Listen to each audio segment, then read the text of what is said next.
You're watching live from Paris here on France 24. Time now for a sports roundup, starting with heartbreak for France in the Women's World Cup football. They went down 2-1 to holders the USA in tonight's quarter-final at the Parc des Princes here in Paris. Following that game for us was James Vecina. Hi, James. A frustrating night for the French in the end. Frustrating night. A big disappointment for France, really. It was to be expected. They were up against the odds.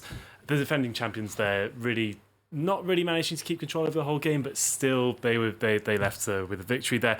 An early first goal definitely from Megan Rapinoe really set the mood there. 5th minute, managed to somehow get past France's defence straight into the net.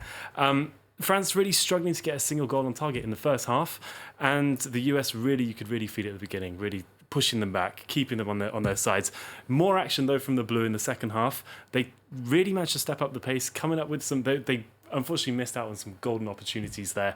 Couldn't quite take advantage of them, even though they had over 60% possession. So they just couldn't really get into there. And then again, Rapinoe struck once again. She was set up by Heath and bring that score up to 2-0. The mood kind of lifted just after that when Wendy Renard managed to put a fantastic header in from a free kick. This was in the 80th minute. Kind of believed that everything was going to come together as France really pulled themselves together, but ultimately they couldn't net that goal that would have perhaps brought them into overtime. But that just didn't happen. They were really at that point up against the US, who were pretty much buying time. But the US have made it. They've made it through to the semis. So once again, that's the 8th time now that the US are getting into the semi-finals. Obviously, there's going to be initial disappointment there for the French, but when they look back on this tournament, there's a lot of positives to take home, particularly in terms of the rapport they've established with the French public, big TV viewing figures, etc. Definitely. I mean, France they've definitely played their part there in definitely increasing women's football's popularity there. From the beginning, where there were half-full stadiums, to now tickets selling for ridiculous prices for tonight at the Parc des Princes, they've definitely played their part in that. Who knows? It's probably only going to grow from now. Maybe women's football is going to increase like in the US, and at one point we can expect to maybe see France topping the US and having a team that's going to be able to really rival with them at that point. But the World Cup continues. The US is going to be up against England now on Tuesday. England thrashed Norway 3-0. So this could be a bit of a struggle for the US. We don't know. We'll have to see how it pans out. They had a struggle against Spain before that. France wasn't exactly an easy win for them either tonight. Nothing decided yet, but what's for sure is definitely exciting games coming on the way. Okay, James, thanks very much. Time now for a roundup of the rest of the sports, starting with a look ahead to the next matches in the Women's World Cup. In the Women's World Cup, Group B winners Germany go up against Sweden on Saturday evening in Rennes. The Germans are yet to concede a single goal in the competition so far. Despite neutralising their opponent's play in previous games, Germany coach Martina Voss-Tecklenburg is taking nothing for granted, highlighting that both teams are strong. It'll be a very close match. Matches between Germany and Sweden have been decided by a 1-goal difference most of the time. This shows how strong both teams are. It'll be a very high-level match tomorrow. I think the result will depend on who makes fewer mistakes and shows more power on the pitch. We also need a bit of luck. The top 3 placed teams in this World Cup will gain automatic qualification to next year's Olympics, and for German defender Sarah Dorsun, that objective is a big priority. Die Qualifikation für Olympia ist und natürlich spielt das dann auch eine Rolle. Before coming to the tournament, we set our goal to qualify for the Olympics. So I think it's important to achieve the goal. Now, 7 European teams remain in the tournament.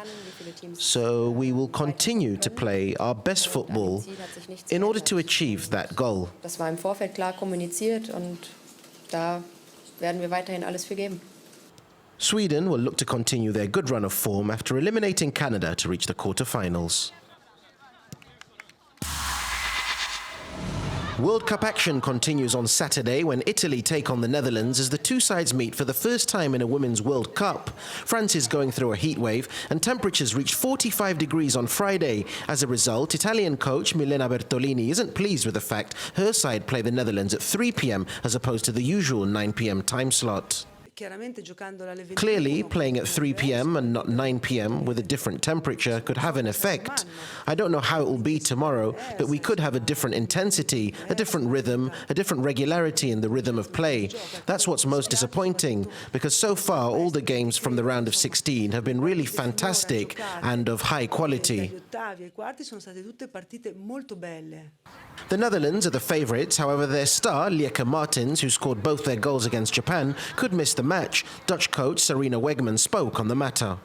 She didn't do anything over the past few days. She did something, she practiced a bit.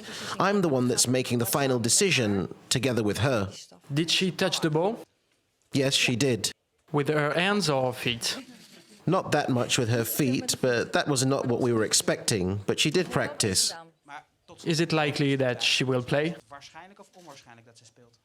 I think it will be a 50-50 chance of her playing. We'll see. A win for either side would mean they reach the semi-final stage for the very first time in a World Cup. In the African Cup of Nations, Mali and Tunisia drew 1-1 earlier today. Diade Samesekou gave Mali the lead with an impressive direct corner kick, which keeper Moué Hassan failed to deal with. 10 minutes later, Saint-Étienne's Wabi Kazri equalised after his long-range free kick was deflected into the back of the net. Elsewhere, Youssef En-Nesyri's first-half strike earned Morocco 3 points against the Ivory Coast at the Al Salam Stadium in Cairo. Morocco enjoyed more chances and got their reward in the 23rd minute when Nordin Amrabat's through ball found En-Nesyri, who slotted in coolly from close range. Final score 1-0. Italian giants AC Milan have been banned from next season's Europa League as a result of breaching financial fair play rules. An agreement was made with UEFA to serve a one-year ban after Milan had already been fined 12 million euros of Europa League prize money. Torino will take their place in the competition. Paris Saint-Germain have signed the biggest sponsorship deal of their history with Nike. The agreement runs until 2032, extending the long-term partnership between the two parties. According to sources close to the club, the new deal puts the French champions among Europe's top 5 clubs with regards to sponsorship earnings. PSG are also set to kickstart their transfers for the summer and will announce the signings of Pablo Sarabia and Ander Herrera on Monday. Sarabia joins from Sevilla for a reported fee of 19.5 million euros. Ander Herrera, on the other hand, signs on a free transfer from Manchester United. In the women's Eurobasket, France's superb teamwork helped them beat Montenegro by a staggering 88 points to 53. They scored at least 20 points in each quarter to cap off an impressive performance. Shooting guard Marine Johannes was their top scorer with 15 points. Next up, France face Sweden on Sunday.